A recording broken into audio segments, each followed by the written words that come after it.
கர்த்தருடைய பரிசுத்தமான நாம மகிமைப்படுவதாக. ஆசீர்வாதமான ஒரு நல்ல காலவேளையிலேயும் அனுதின மன்னா என்கிற வேத தியானத்தினால் உங்களை சந்திப்பதில் மிகுந்த சந்தோஷம். கர்த்தர் கிருபையாய் நமக்கு தந்த இந்த நாளுக்காக கர்த்தரை துதிப்போம். இந்த நாள் பிப்ரவரி மாதம் 12ஆம் தேதி புதன்கிழமை காலவேளை. இந்த காலவேளை தியானத்திற்காக யாத்திராகமம் 18ஆம் அதிகாரத்தை தியானத்துக்கு எடுத்துக்கொள்வோம். 27 வசனங்களை உள்ளடக்கின ஒரு வேத பகுதி. மோசேயினுடைய குடும்ப காரியங்களை குறித்தும் இஸ்ரவேல் ஜனங்கள் மத்தியிலே மோசே செய்த காரியத்தை குறித்தும் இந்த அதிகாரம் விவரிக்கிறது. மோசே எகிப்து தேசத்துக்கு போன பின்பு தன் மனைவி பிள்ளைகளையும் தன் மாமன் வீட்டுக்கு அனுப்பிவிடுகிறார். விடுதலை பெற்று மோசே வருகிறதை கேள்விப்பட்ட பொழுது எத்தரோ மோசையின் மனைவியையும் அவருடைய 2 பிள்ளைகளையும் அழைத்து கொண்டு மோசையை சந்திக்க புறப்படுகிறார். மோசையினுடைய ஸ்தோத்திரம் பிள்ளைகளை குறித்து வேத புத்தகத்தில் கெர்சோம் என்றும் எலியேசர் என்றும் 2 பிள்ளைகள் அவனுக்கு இருந்ததாக வேத புத்தகத்தில் வாசிக்க முடியும். இங்கே மோசையினுடைய வாழ்க்கையில் நடைபெற்ற ஒரு சம்பவத்தை இந்த காலை தியானத்துக்காக எடுத்துக்கொள்ளலாம்.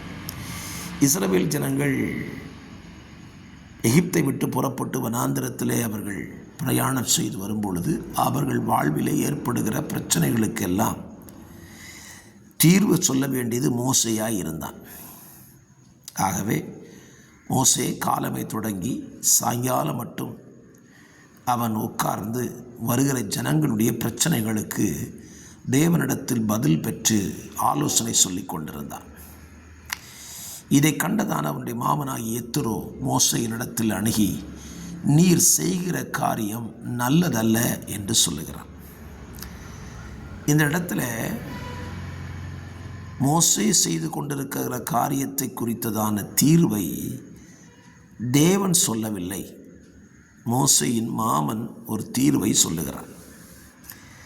பிரச்சனைகள் நம்முடைய வாழ்க்கையில் வரும்பொழுது நாம் தேவனிடத்தில் தான் தீர்வை தேட வேண்டுமே தவிர உலக ஜனங்களுடைய தீர்வை நாம் ஏற்றுக்கொண்டால் அது நிரந்தரமாக இருக்காது, அது தற்காலிகமாக தான் இருக்கும். அந்த தீர்வும் சரியான தீர்வாயும் இருக்காது. இங்கே இஸ்ரவேல் ஜனங்களுடைய தொகை லட்சங்களை தாண்டி இருக்கிறது. அறிவின்படி சொல்லப்போனால் புருஷர்கள் மாத்திரம் 6 லட்சம் பேர் இருந்தார்கள். அவர்களை சார்ந்த துணைவி, அவருடைய பிள்ளைகள், இதெல்லாம் கணக்கு கூட்டி பார்த்தார்.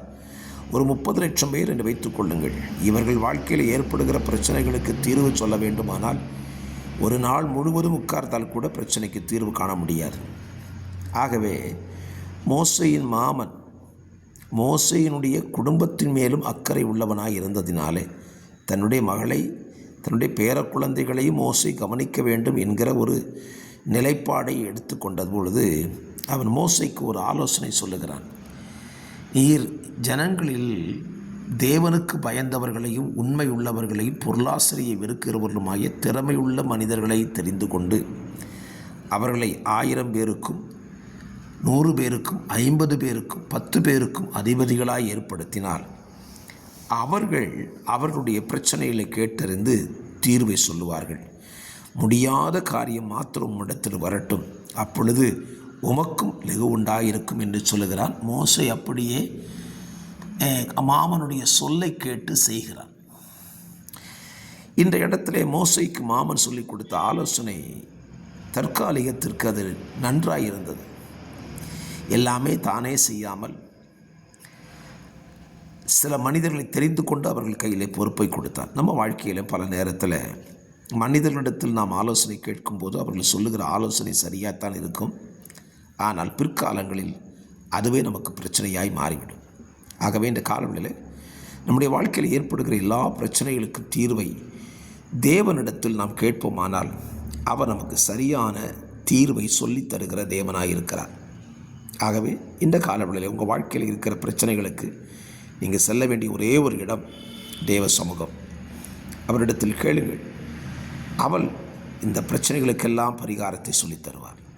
பரிசுத்த பிதாவே, உடைய பிள்ளைகளுடைய வாழ்க்கையில் எல்லா பிரச்சனைகளுக்கும் தீர்வை நீங்கள் உங்கள் பிள்ளைகளுக்கு சொல்லிக் கொடுத்து அவர்களை ஆசீர்வதி.